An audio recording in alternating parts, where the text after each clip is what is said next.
Oh, hey, Caitlin. I was waiting for you.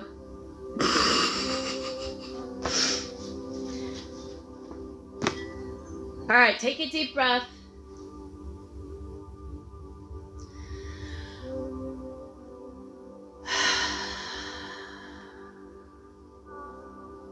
Let's clear our minds.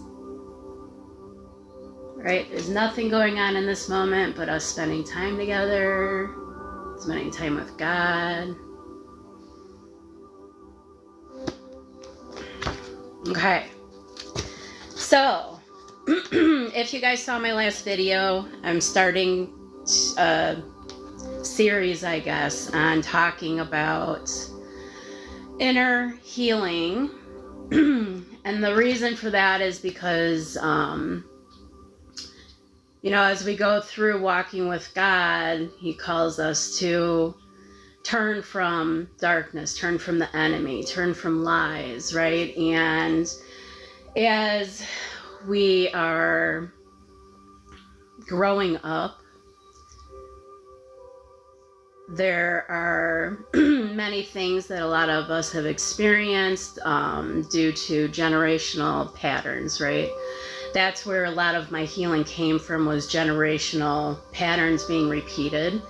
And of course, there's the outside wounds that we receive, like I was bullied in school, I was sexually abused by 3 men who were not family members. So there was people and things that happened outside of my family, but the greatest impact that I've seen has been my parents.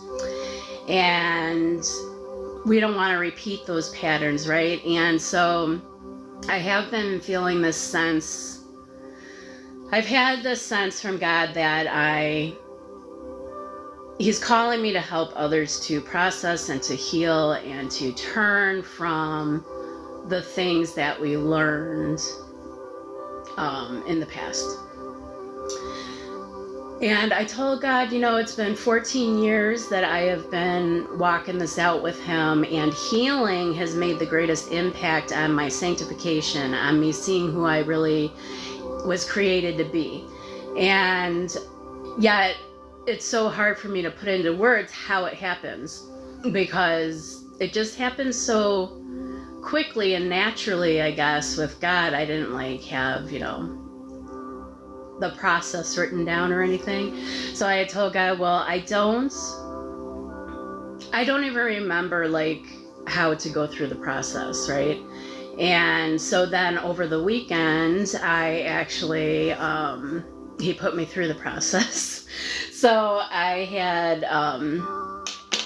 you may have seen this in my last video, but I was feeling sad over the weekend.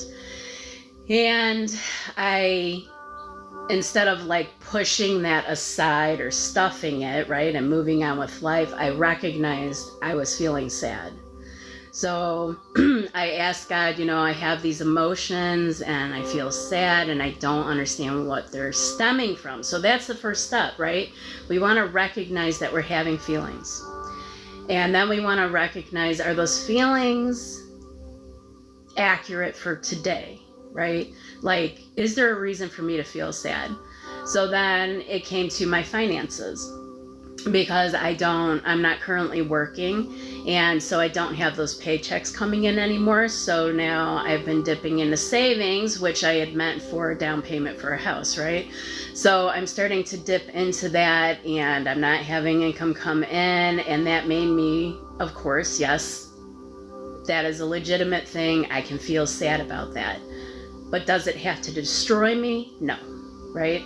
So we recognize the feelings, right? And then I felt actually God then prompted me to remember my childhood. And I was thinking, if my current state was my parents back in the day, it would have been doom and gloom. It would have been, there would have been a lot of fear instilled within me. And I started thinking about situations back in my childhood, and it's okay. My parents didn't have a lot of money, and that's okay, but it's how they handled it. It's how my mom told us too much, right? I knew the finances, I couldn't do anything about it. I knew about her anxiety, I didn't know what to do about it. Now, since I've gone through my healing and I understand where my mom's at, I understand that she just didn't have somebody to help her process, right? She didn't learn that growing up, so therefore everything's just scary, and you sit in that. And when you sit in that, that gives the enemy an upper hand to torment us, really, right? So we want to recognize those feelings. So I recognized them. I recognized that little Tabitha back in the day remembers going through these types of things with her parents, and she remembers how devastating it was and how scary it was. But now as an adult, I know it always worked out. We still always had it work out, right? And even in my current situation where in a few months I could be out of money, that's in a few months, right? So then the scripture that came up yesterday after I had this realization about all this was Matthew 6:34. So do not worry about tomorrow, for tomorrow will worry about itself. Each day has enough trouble of its own, right? So God has used this, I can't tell you how many times he's had to remind me of this over the past month. But again, very timely in the moment yesterday after I realized I was falling back into my little girl fear and I wasn't standing in God's word. I am, then you put truth and perspective to it, right? I am okay today. Today, I have a home. Today, I have food. Today, I have a shelter.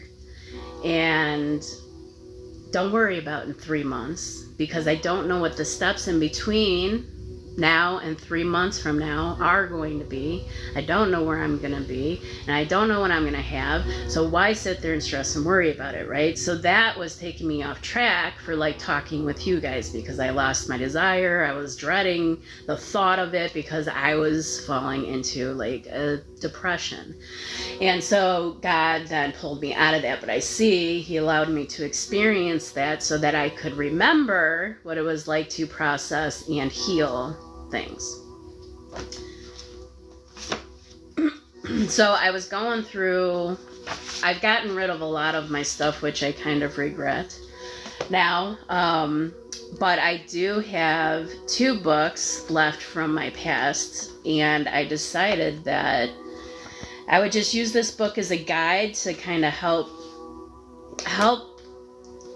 take us all through this. It'll be a really great reminder. I have a lot of highlights in this book. I haven't read it in many years, so I don't remember everything about it. But I think it'll help us a lot. I know this is probably going to be backwards for you guys, but it's called Mending the Soul by Stephen R. Tracy. So this is a book that a counselor had recommended for me back in the day. And I have seen counselors. I've seen secular counselors, right? Actual like therapists that went to school.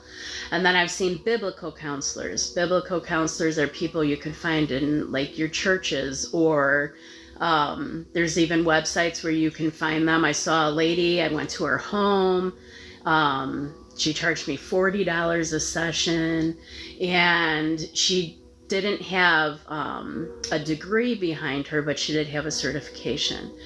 And I have to say, I think her sessions with me were very impactful. And what she did was she just invited God into the session with us.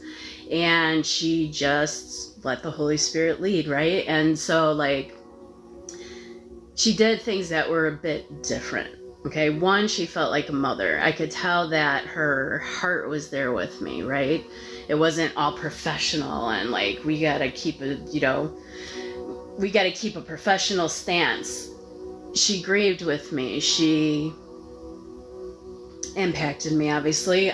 She helped me to connect. One of the biggest pieces for me was I had a counselor tell me, as I was telling her things that happened in my childhood, she said, "You're telling the story like you're telling me about a book you read or a movie that you watched." She's like, "You are not the main character, I can tell. You are not the main character." Meaning I was so detached from my childhood and the things that I experienced that I couldn't relate to that. You know what I mean? I couldn't relate to her, that little girl anymore. I couldn't connect with her. And if I couldn't connect with her, how was I going to heal anything, you know? So in these sessions with the last woman I had seen, she had done things like she read a children's book to me during my session, and it felt really weird and odd at first, but now I see, hi Michelle, I see that she was helping me to connect with my little girl again, right? She had recommended, and this is something that I recommend if you guys are going to go through this with me, then you could, she said, she recommended a baby doll or something. Something that, again, would connect me to my little girl, right? But we also find as children comfort, right? In like our dolls or our stuffed animals, our favorite thing, right? So I ended up getting a stuffed rabbit, and I've had that for many years, and she is in my bed, and I have held her many times, and it's very comforting when especially you're going through painful things and you're grieving and whatnot, to have that to hold. Her ears, you know, they're rabbit ears, so I use them to wipe my tears. But it's been a great thing to have that. Again, that was something that felt weird in the beginning because I'm an adult, I'm not a child, but it helped me connect to my little girl. And it brings me comfort as I work through healing. So let's see.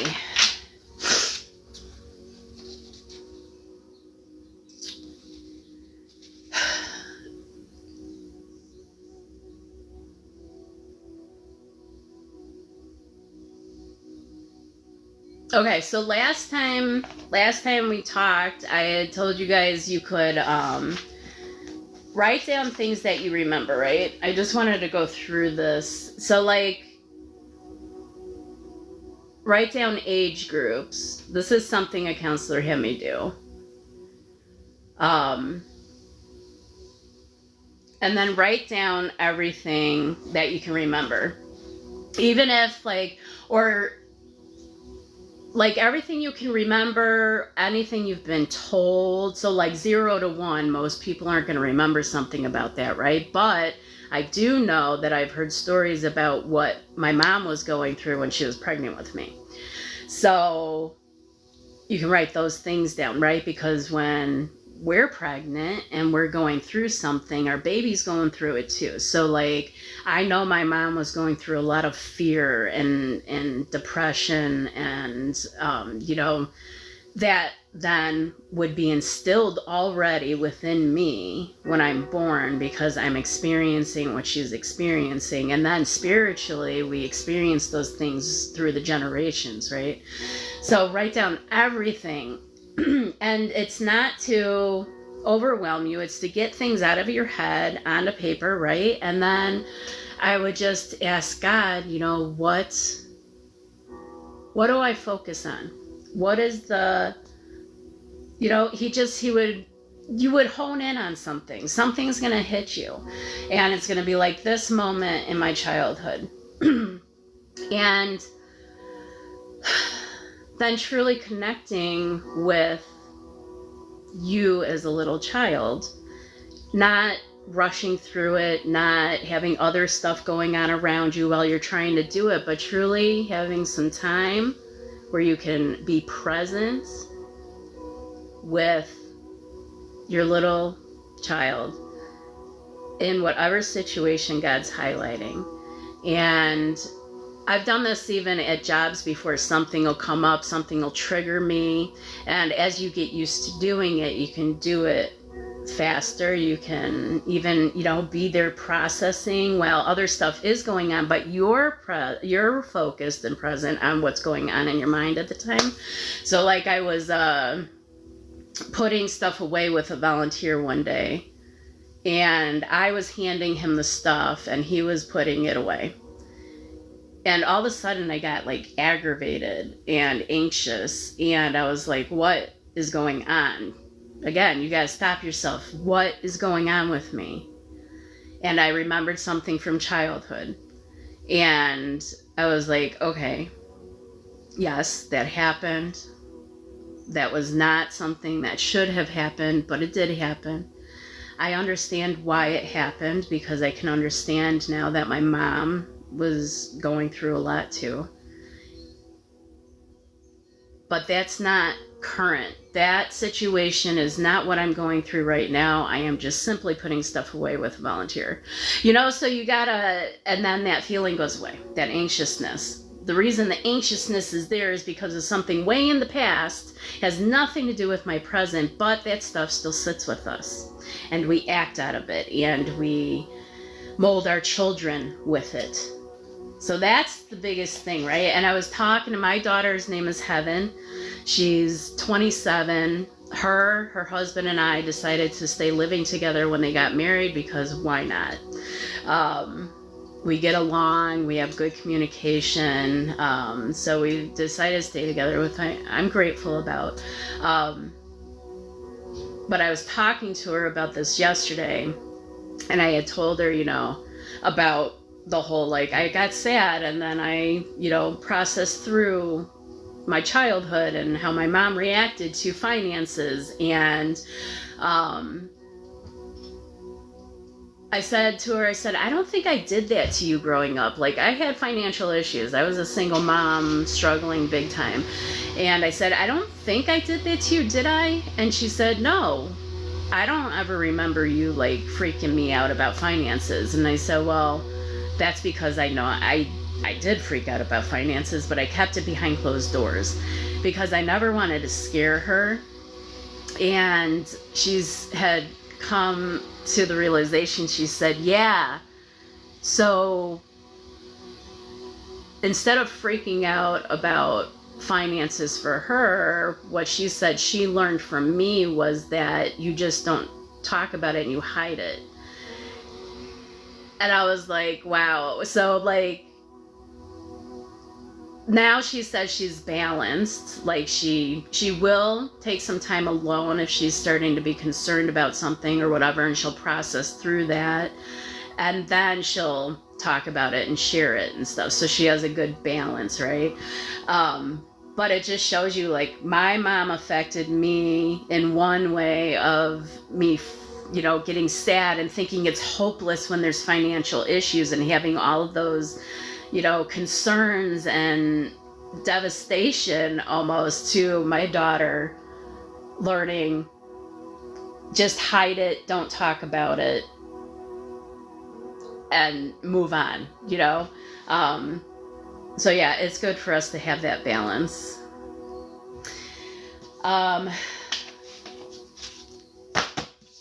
So let's see. Oh, you know what? I didn't pray. God, thank you so much for this opportunity to help others, Lord. I have no idea what I'm doing. So I just ask you to lead me, speak through me, highlight the things that we need to see individually. Help us to be able to put effort into our healing, put effort into the activities, the, writing down things that we remember. Help us to, if we need support, find a counselor, biblical counselor, to have a friend that we can talk to. But I ask you, since you know each and every one of us individually, to lead this for each and every person. Help them to see what they need to see. and help us to not repeat patterns with our children, and for us to help our children to heal if we did cause things in their lives, and for us to become the new creation that you are calling us to be, for us to be set free from all past wounds and the damage that they caused within our hearts. In Jesus' name, amen.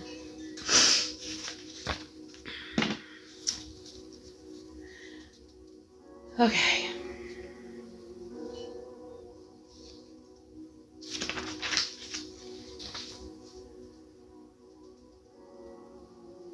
I'm just looking through my notes from yesterday to see if I missed anything.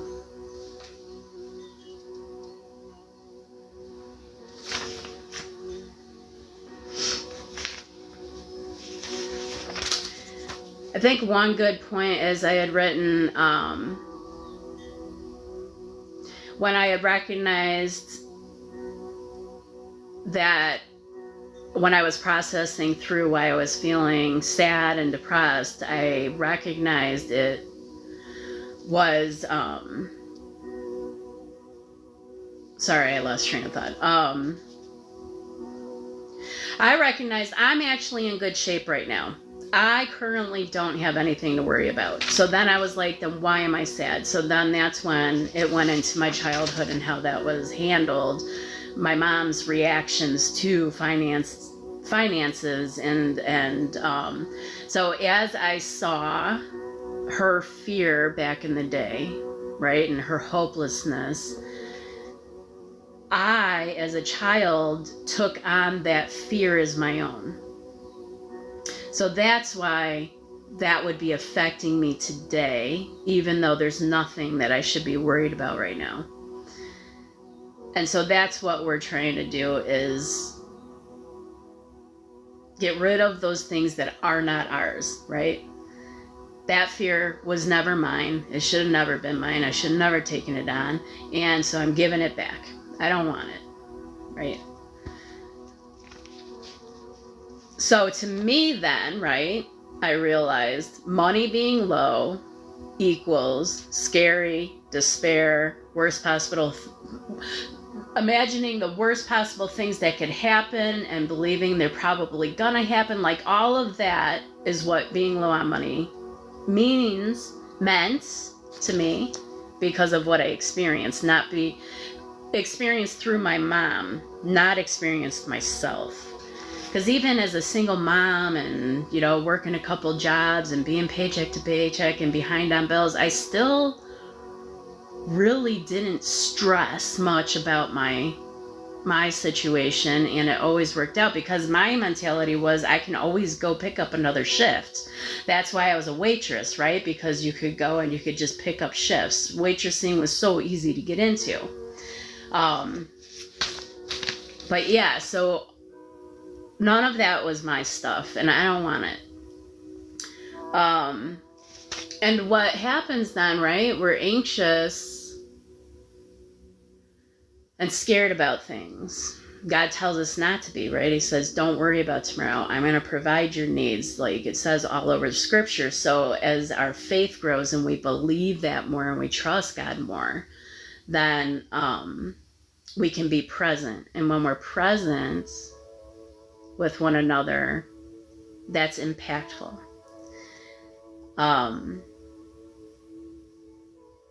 I don't know if this is, I don't know why this came up in my mind, but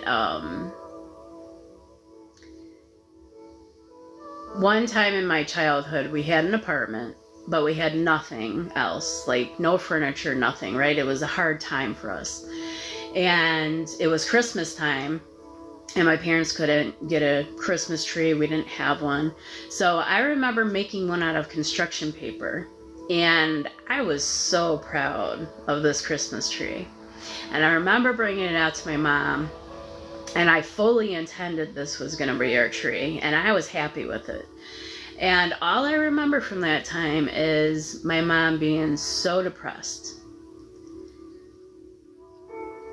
And she didn't see the beauty in my Christmas tree. Because I think as parents, we think, you know, oh my gosh, I can't get my kid gifts. I can't give them put up all these decorations, and we're focused on stuff like that, when in reality, all I wanted as a little girl was my mom to say how beautiful my tree was and to proudly put it on display on the counter. And that's all I wanted, right? We make things more than they need to be. Our children just want us. And because my mom was in such a depressed state, she wasn't able to be present with me in that moment. And that moment that could have been a beautiful thing turned into a sad thing for me. And I understand, again, through all the healing, I've been able to find compassion for my mom and the things that she went through. But I still have to recognize what they did to me, right? What her moments did to me. And so I feel sad that she wasn't able to be present with us and be able to just be in those moments with us and see the beauty around her, even though there was things she didn't like, right? And that scared her. So that's why we do this. Well, we do it because of God, right? He wants to make us a new creation. But one big piece to this is, especially, if we have kids, we do this because we don't want to do that to our children, We don't want to repeat that based on our feelings.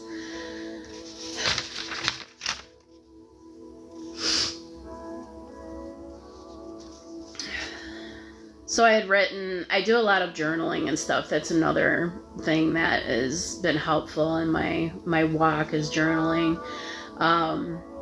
But my mom, unfortunately, still gets very defensive about things because she has a very low view of herself. She thinks she's trash. And so we can't talk about things and heal together and have different because of that defensiveness. But to me, like, these things, they don't make my mom garbage.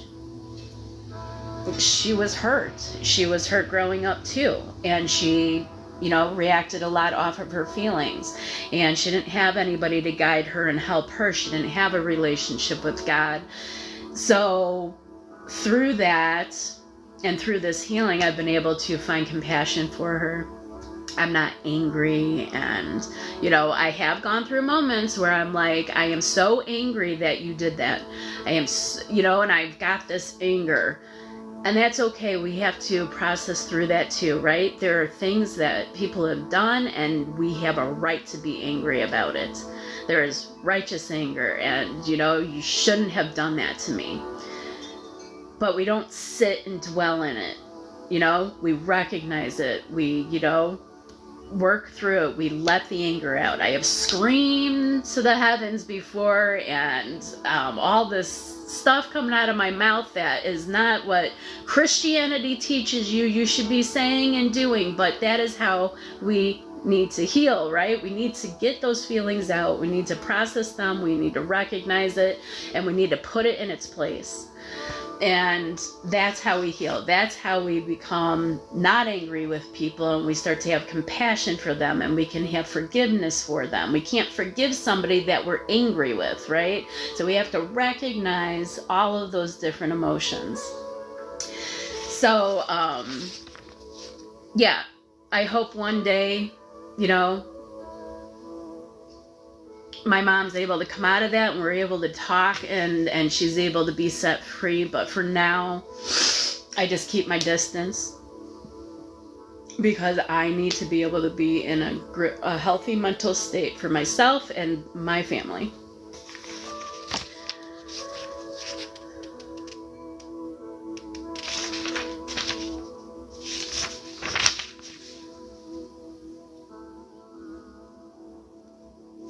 Another thing, I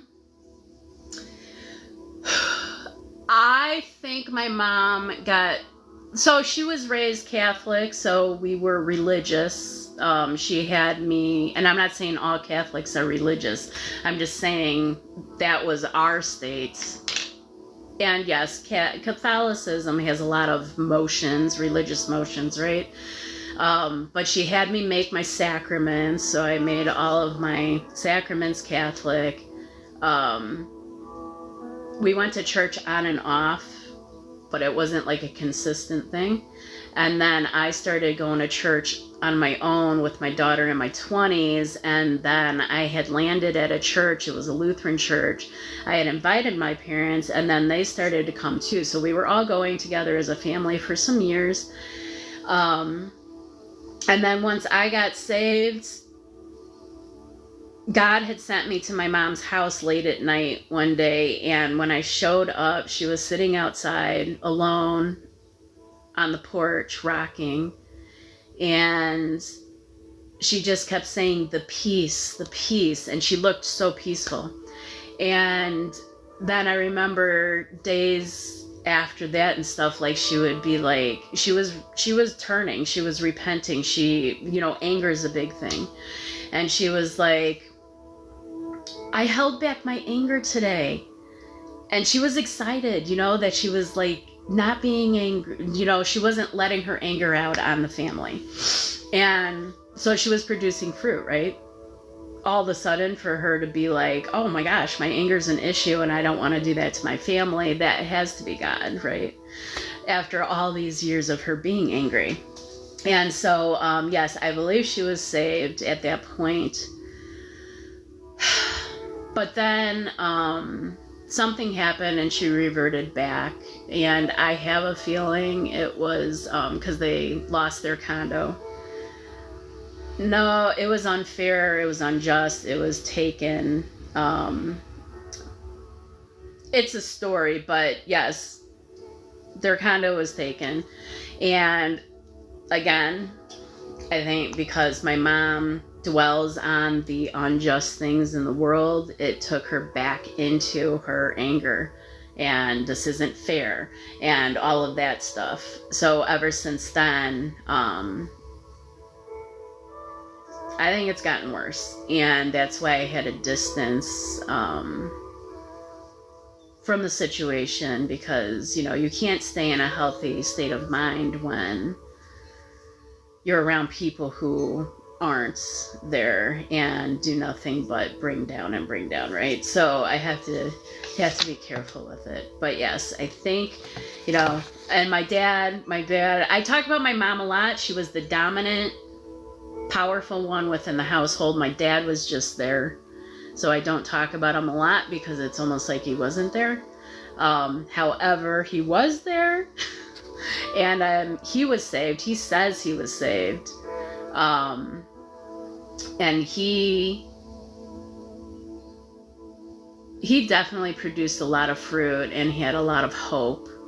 But again, being around a powerful entity like my mom wears on you, and now my dad's not in the greatest shape either, so the household is in very bad shape, unfortunately. So I just keep praying and hoping that things change over there. But there's nothing I can do unless God sends me to do something specific, but there's nothing I can do, which takes me back into my journal notes. I also realized through all this processing that I had become like my mom's rock, right? I comforted her. I did everything I could to take burdens off of her within the household. I became the little adult, like so many of us, right? Became the little adult who took care of the house and took the place of the parent where they should have been. And that came to my mind, I think, when my daughter was telling me, like, I learned from you to just keep it a secret, not to let anybody know that you were having a hard time, right? It's because I had to buck up, right? When I was little, I had to put that tough stance on and was like, don't share my feelings because we already have enough feelings going on over here. I can't be adding my feelings to it too, right? So we focused on mom's feelings, and Tabitha took care of mom. And if dad was acting out, because my dad was still drinking until I was 13, if he was acting out, Tabitha went at it with Dad to keep Mom safe, you know? And so Tabitha was put in a bad situation, and she had to be the caregiver, and she had to be the rock of the house at a very young age. And so I took on that. Again, was not my place, was not what I should have been having to do. However, that's what happened. But now I understand that I can't be everybody's rock. I can't fix anything for you. God could lead me, or I could have a resource. I'll do, you know, what I can, but I don't have that, like, it's hard to explain that desire to, like, literally fix, to be God for you. I cannot be God for you. Okay, and I'm okay with that now. But that was something that I had realized. So you see how, like, just processing, I feel sad today. Why do I feel sad? And all of these different things came out of that. Just allowing God some time to be with, you know, I'm with you. I want to know why I'm feeling sad. And all of this stuff comes out of that. And then you can put things in perspective, you know, but so many of us just stuff it and stuff it and stuff it. And eventually you don't have any more room to stuff, right? And we act out of what we're stuffing, and that's where we injure people and we injure ourselves. And so we don't want to do that. We want to recognize. And I think things like, I think I had learned as an adult from my mom that I think she's scared to go back into past things, because people think, well, I need to relive it. And to an extent, yes, you're reliving it because you're connecting. The impactful moments I've had is when I literally went and I saw my little Tabitha, right? And that situation, and I sit there with her and I'm like, what did you feel at that time? And then I feel that. So yes, I'm feeling that sadness or that fear that she's feeling, but it's not like being back there, you know what I'm saying? Because you're not in that situation. You're not in the moment of what's going on. So it's not as hard as you think it is. You're just connecting with what those feelings were so that you can put them in perspective now. You can help your little one heal. Like nobody was able to help her heal, right? But we're going to help her heal by recognizing she was scared. And we're going to tell her, you know, I'm sorry you were scared in that situation. That wasn't a good situation for you, and help her process through what that situation was. But you're safe now, you know? So essentially, whatever you would do to a little child that comes to you and says, I'm going through this and I'm scared, what would you tell that little kid? You know, would you tell them, well, buck up, stuff it, and move on? More than likely we wouldn't, right? We would want to help them to not feel scared, right? To see things in a different perspective.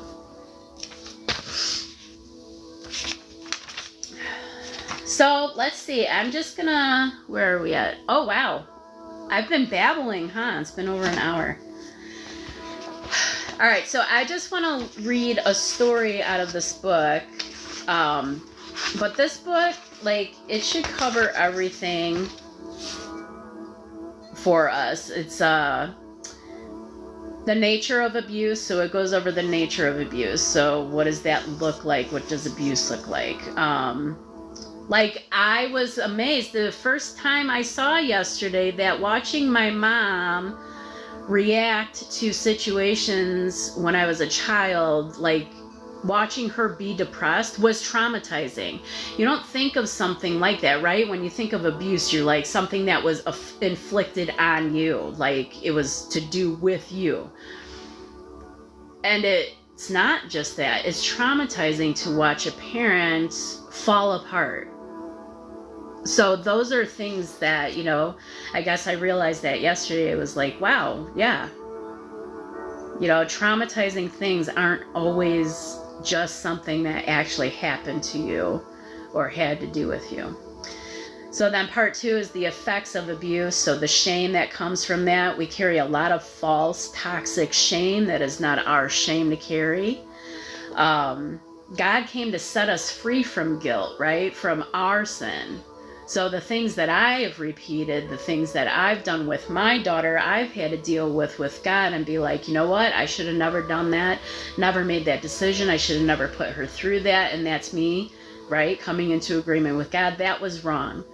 And then God can lift that guilt of that past thing that I did to my child or put my child through, and that guilt's taken. But then there's this false guilt, like I feel a lot, in the past I have felt a lot of guilt about not being there for my mom currently over the past few years. And then I have to sit there and I'm like, okay, should I feel guilty? No, I have tried with her. We have talked about these things. I have shared my healing with her. Like, there's not anything else that I can say. You know, I've tried. And I do feel bad for her. And I don't want her to feel unloved. And I don't want her to have me as another reason to feel like a victim. I don't want her to feel like she's garbage because I'm not talking to her anymore. But that's not my guilt to carry. I do love her and I do want her freedom and I do pray for her and I cry for her. I have no shame to carry over the state that she is in right now. Yes, it is very traumatizing. So that shame, that, you know, toxic shame that comes from abuse or trauma, and it'll go over isolation is a big one, and that is one that my mom went down. She isolated big time due to her traumas, okay? And then because she was the powerful one within the family, that meant we were isolated.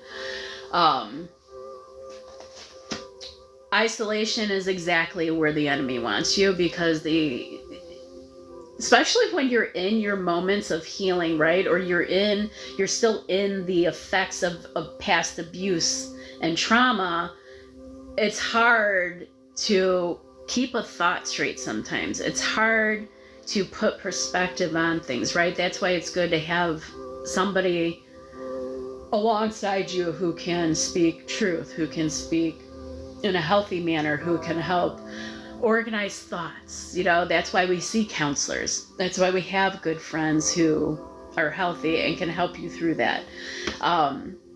Because isolation will keep you having to try to fight on your own, right? And the enemy can devour you. I've seen in my family, literally devour you if you are isolated. So isolating is not a good thing.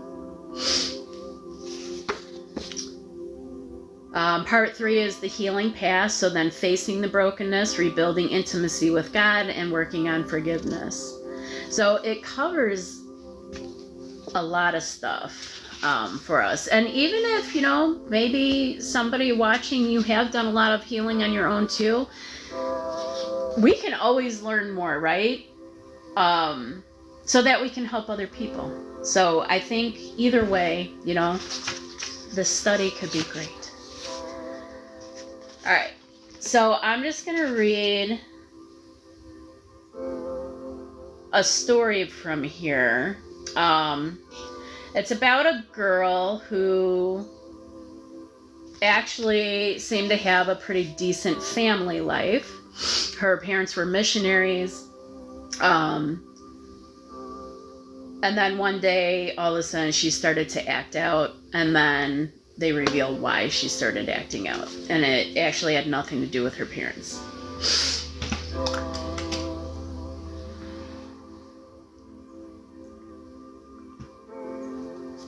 So, a wake-up call regarding the extent and power of abuse. Mary sobbed uncontrollably on the bathroom floor. Her mother stroked her hair and held her until she could finally speak. Mary's first day of high school has been a parent's worst nightmare. She had gotten into a fight with a classmate, had threatened the principal, and was on the verge of being expelled from school.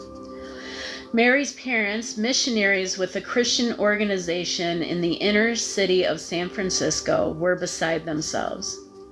Ever since she entered adolescence, Mary had grown increasingly rebellious and withdrawn.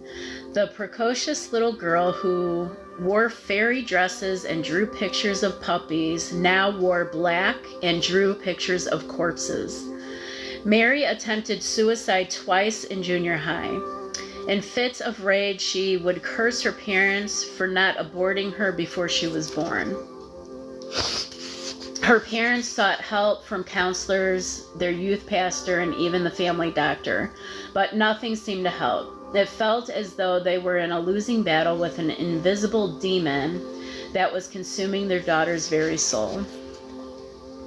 Finally, Mary began to speak to her mother in barely audible whispers. She told about a boy at school who had threatened her friend. As her mother began to question the depth of her rage at the boy, the long invisible dragon began to take shape. Her cruel classmate had triggered dark memories she had spent years trying to escape. So she was triggered. Her cruel classmate had triggered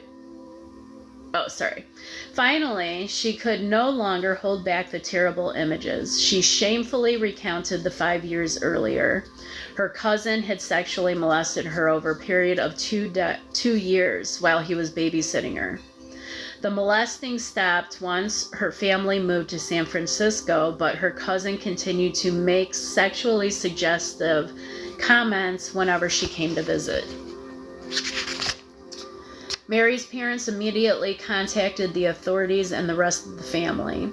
The authorities chose not to prosecute the case since there was no physical evidence. The extended family turned on Mary and her parents with a vengeance. They accused Mary of trying to destroy the family by making up lies. They accused Mary's parents of using the cousin as a scapegoat for their poor parenting. They threatened to report Mary's parents to the mission board to get them removed from their ministry.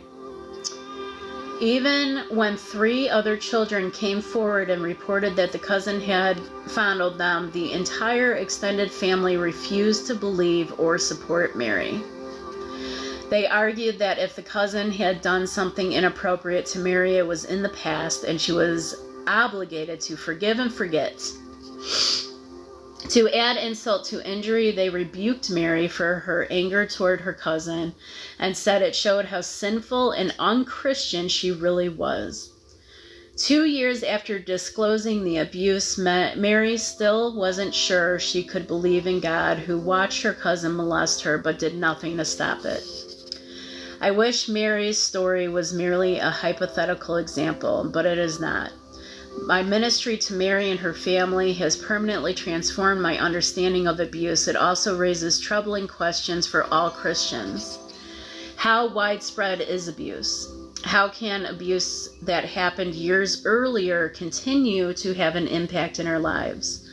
How can parents, youth workers, and single adults looking for life partners identify potential abusers? We are often, I know,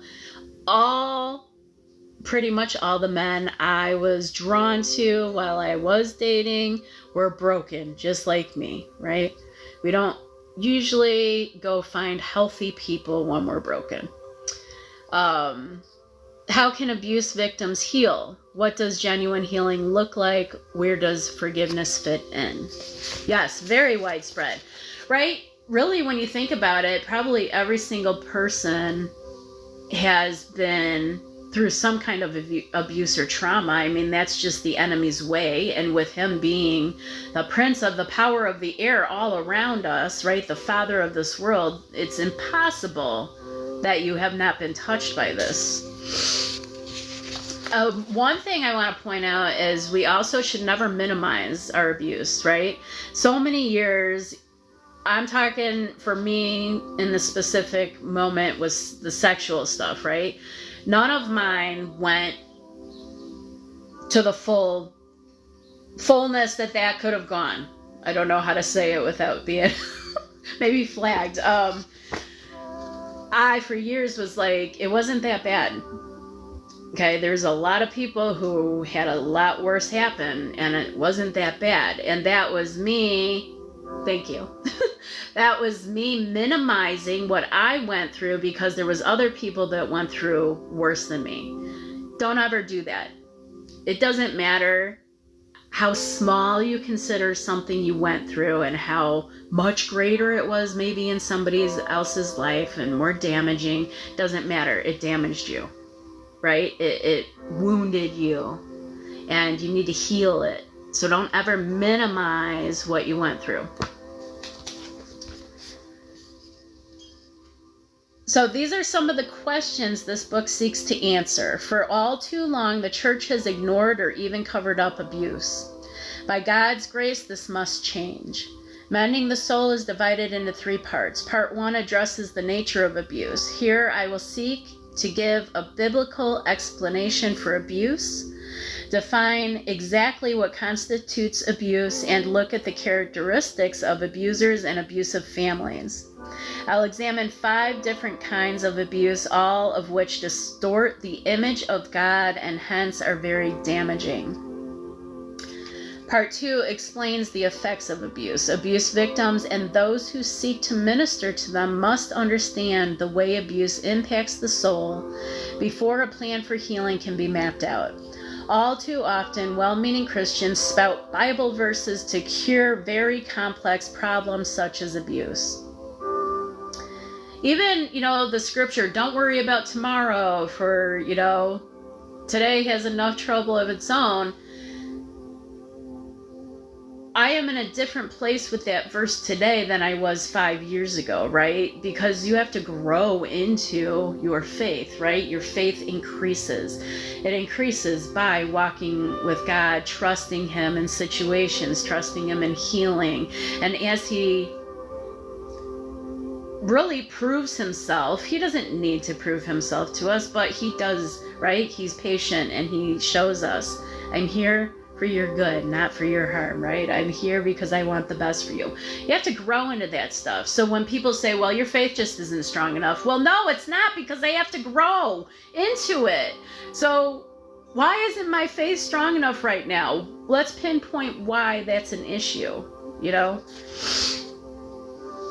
Scripture does give us a path to healing, but we cannot use Scripture properly until we have a keen grasp of the nature of abuse and the damage that needs to be healed. More specifically, I'll look into shame, deadness, powerlessness, and isolation as 4 of the most persistent and destructive effects of abuse. I will also relate these effects of abuse to our being made in the image of God, for it is only when we see abuse from the vantage point of our unique creation as divine image bearers that we can understand the soul damage created by the abuse. And then part 3 will provide a pathway to healing.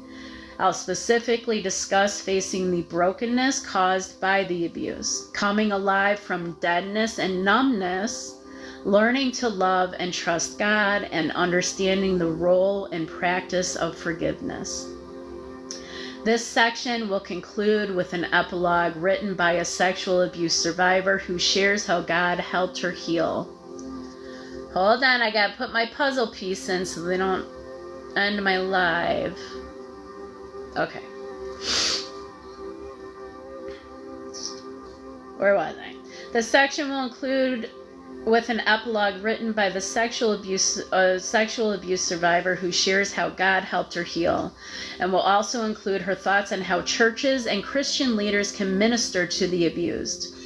I've also included 5 appendixes I developed in a pastoral ministry: a sample child protection policy, a written application to work with minors, an oral screening form, a summary of warning signs of potential abusers, and a listing of Bible passages that address abuse. I've written this book to be an accessible handbook for the wounded and for the shepherds who seek to care for them. Therefore, I have tried to keep technical discussions to a minimum.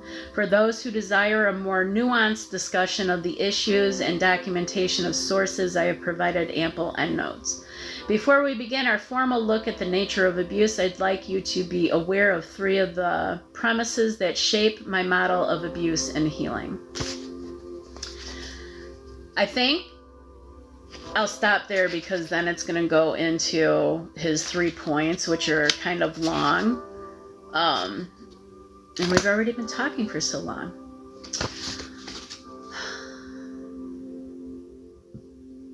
I am so sorry. I am sorry to hear that, Michelle, and I thank you for sharing that.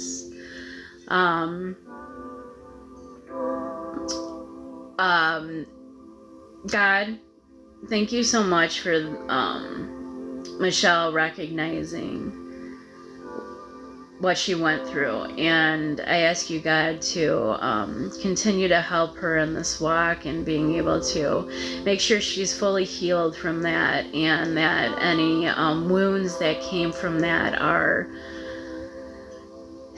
healed in your name, that any demonic influence that's been able to take hold of her, that it has to leave, and its grip loosens as she works through healing that.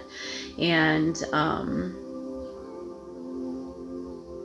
God, I just ask you for comfort for each and every one of us as we work through things, as we go through process, and that we have that peace, your peace, right? That well-being that makes no sense with what we're going through in the moment, but we know it's there, and that your comfort and your love is there with us, Lord.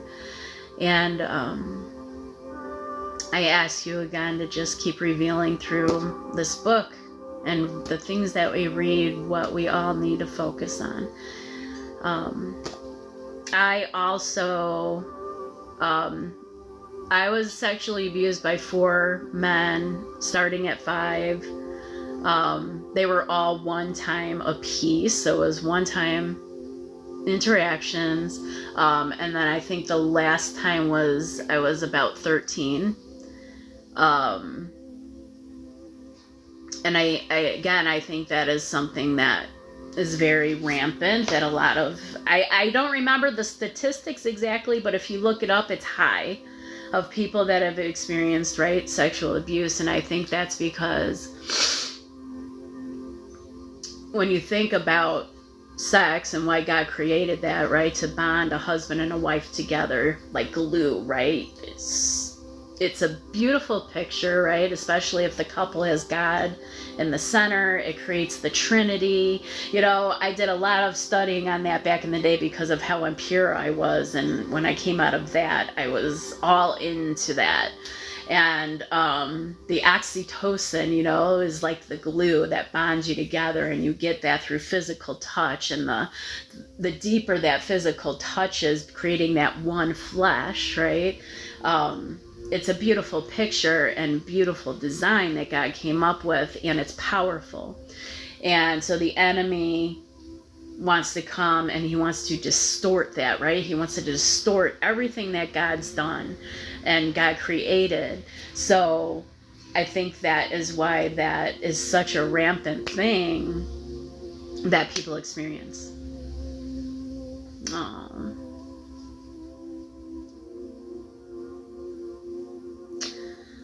That's awesome that you're sharing that. Sorry. It's awesome that you're sharing that. I'm just kind of amazed. You guys are sharing, you know, it's people always used to tell me thank you for sharing, and I'm like, it's weird, why are you thanking me? But it's because you're sharing something so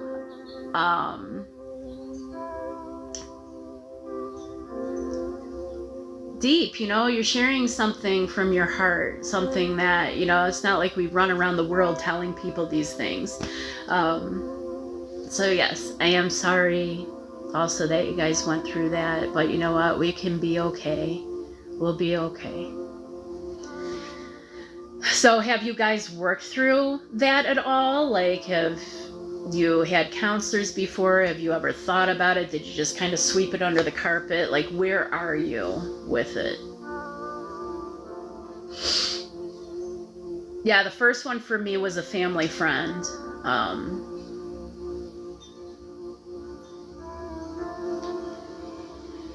Yeah, 2 we knew, 2 were strangers.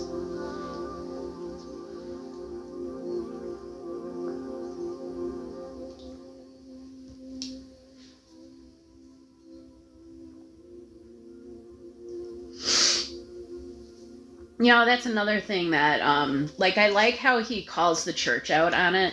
Like, because, a lot of times the church has, like, I mean, it's because they don't know how to deal with it, but give the, basically, like, well, you need to forgive that person. Good. You had a little counseling. Need to forgive that person. It's not as easy as that.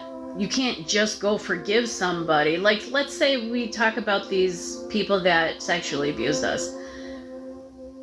You can't just go right off the bat and like, oh, I forgive that person.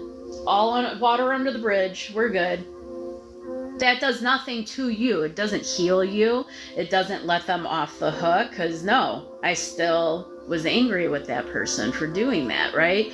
That's why it's important with this healing piece, right? So you can't just forgive. Now, because I have worked through this process so much and whatnot, I'm a lot better at forgiving in the moment when people do things, because I understand where they're coming from. I understand where they are. So I can forgive. It doesn't mean I'm going to stay being around you, but I can forgive you a lot faster. But that's not how it is, especially when you're going into deep traumas that you've carried for years. You can't just speak some Bible verses and be done with it, God gives us the Bible verses so that they can become a part of our lives and we can start living through them, right? We have to learn how to live through them.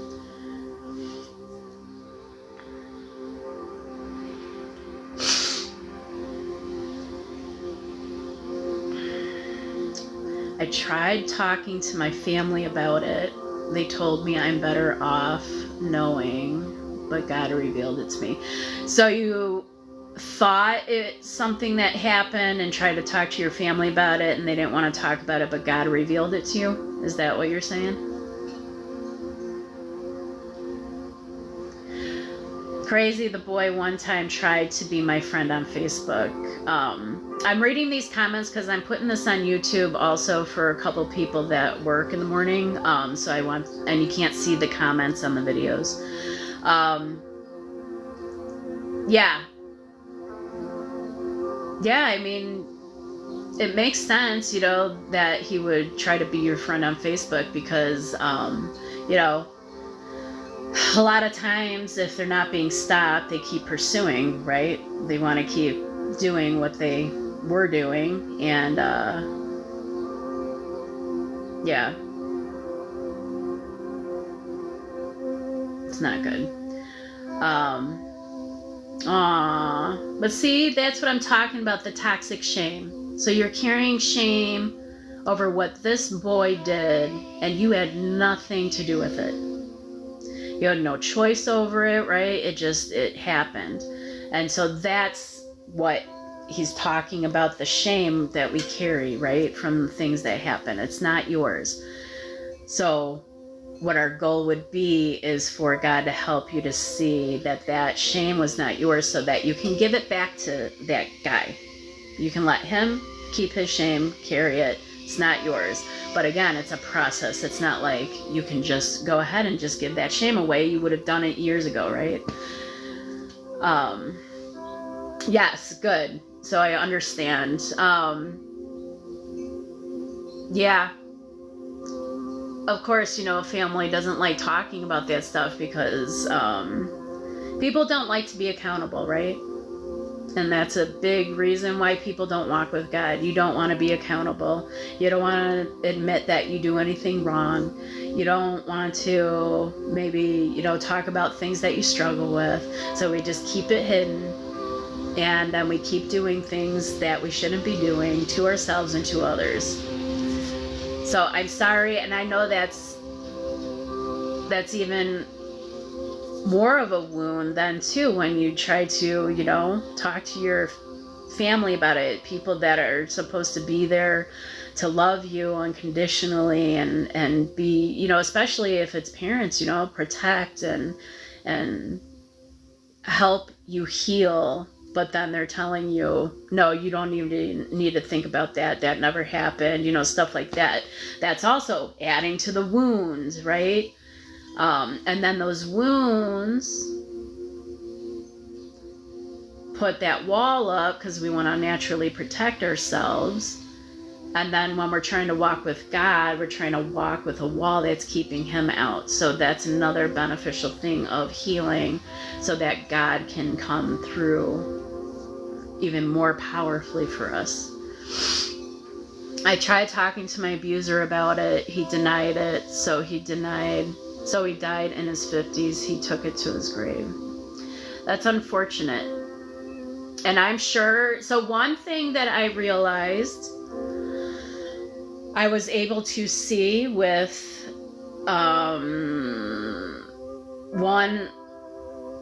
at least one of my abusers, the sexual abuse, was that they also were sexually abused when they were little. A lot of times the stuff that is repeated is stuff that we learned, right? Like when I was little in my household, the dysfunction that was going on, I didn't know that wasn't healthy. I didn't know that's not how everybody's household functions. It wasn't until I became an adult, right? And then finally at some point it hit me like, this is not healthy and this is not normal. And I don't want to be like this. And I don't want this in my life, you know? But somebody once told me, like, as you're going through the healing process, you know, once you get through the anger, once you get through the sadness of what was done and all that stuff, like, in order to forgive, we ask God, help me see this person who hurt me through your eyes, because like it or not, he loves everybody in the world, right? His love is for everybody. He wants to set everybody free. And so I have seen that a lot of the abuse, trauma that I've experienced is because that's what they experienced, and it's a repeated thing. So now I'm stopping it, you know? Yes. So yes. So more than likely, unfortunately, that person who did that to you, Michelle, he probably suffered his whole life because he probably went through it too. Who did that to you, Michelle, he probably suffered his whole life because he probably went through it too. Who did that to you, Michelle, he probably suffered his whole life because he probably went through it too. Who did that to you, Michelle, he probably suffered his whole life because he probably went through it too.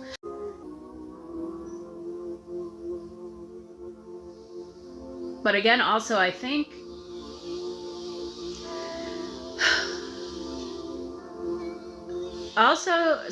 don't make excuses for people. So that's why I was saying, you know, more than likely, I mean, it helps me to know, like, oh, you went through that, so that's why that happened. Doesn't make it okay again that you did that. But I understand where you were coming from and why you repeated that.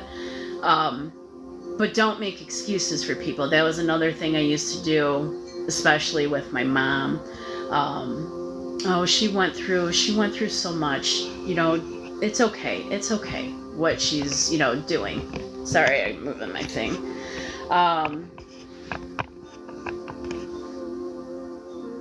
But it wasn't okay. Wasn't okay what I went through. And yes, she did go through a lot, but it did not make it okay. So you know what I'm saying? Like, don't make excuses to where you don't heal. Just because somebody went through something doesn't mean they're not accountable.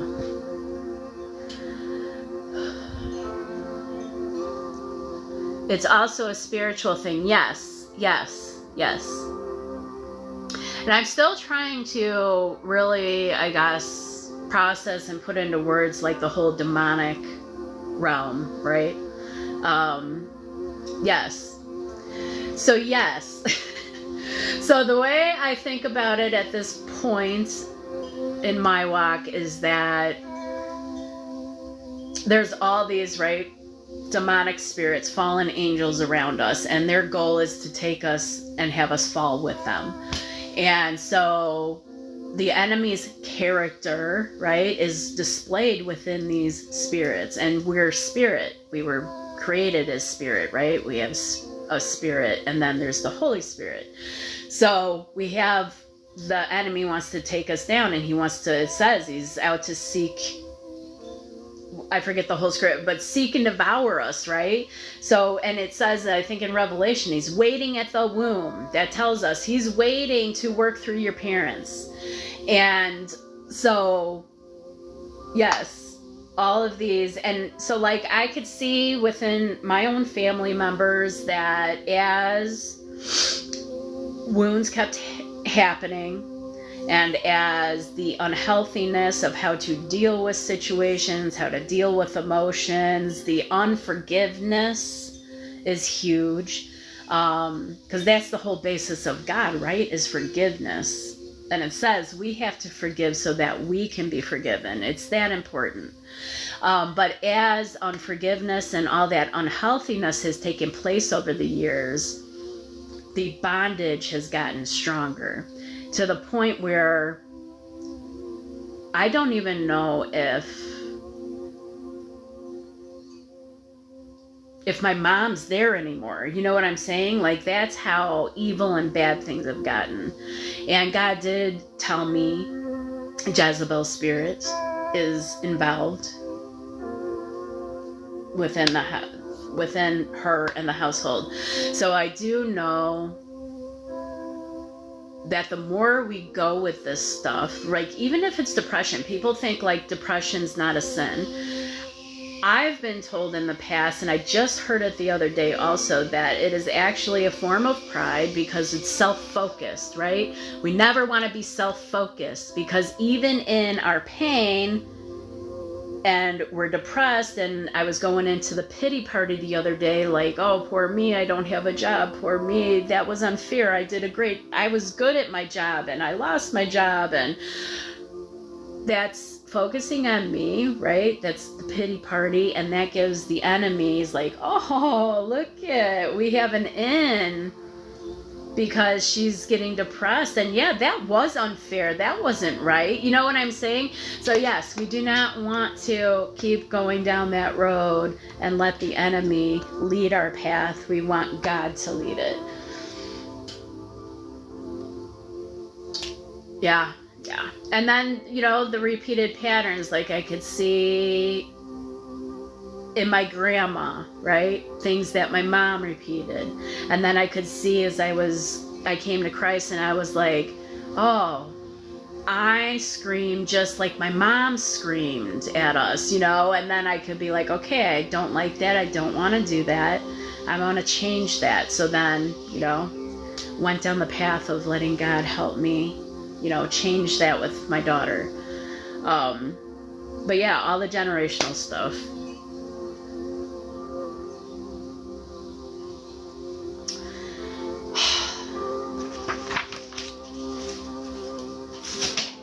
Well, I think hopefully this was productive. Hopefully y'all got something out of it. I'm glad that you shared what you shared. I pray for continued healing for all of us. I'll be praying for you guys.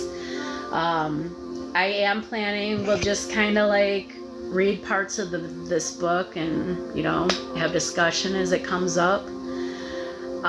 Thank you. And we'll do this together. If any of you ever need to talk, I know, you know, we think a lot of times, you know, we need to have all the answers in order to help each other, and we don't. That's where I think we try to be God. We need to try to have all the answers to fix stuff. And a lot of times, like even in my past, all I needed was somebody to listen. All I needed was somebody to cry with me, right? And give me a hug. And so if, you know, you're needing somebody to listen, no judgment, and you just need to talk something through, I am here. Message me. I'll give you my phone number. You know, we can talk, we can text, whatever it is. And I'm here. I can listen. I can, you know, be with you in that process. And I just know how depressing and sad it can feel when you're working through things, especially initially, things that you haven't thought about or done in a long time. Thanks, Caitlin. So I'll plan on meeting here again tomorrow at 8:30. We'll read some more of this book and see where the discussion leads. And we can just play it by ear. If anything ever gets too heavy and we need a break, we could take a break from reading the book and we can just talk or read some scripture or something. So we'll just, you know, we'll see how things go as we continue doing this.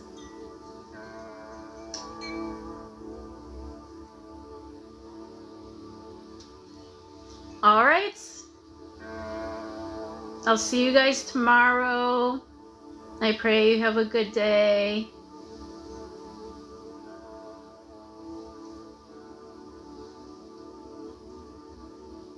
I see Granny in here too. Hi. Thank you, thank you. Not good, Michelle. Reach out to me if you want.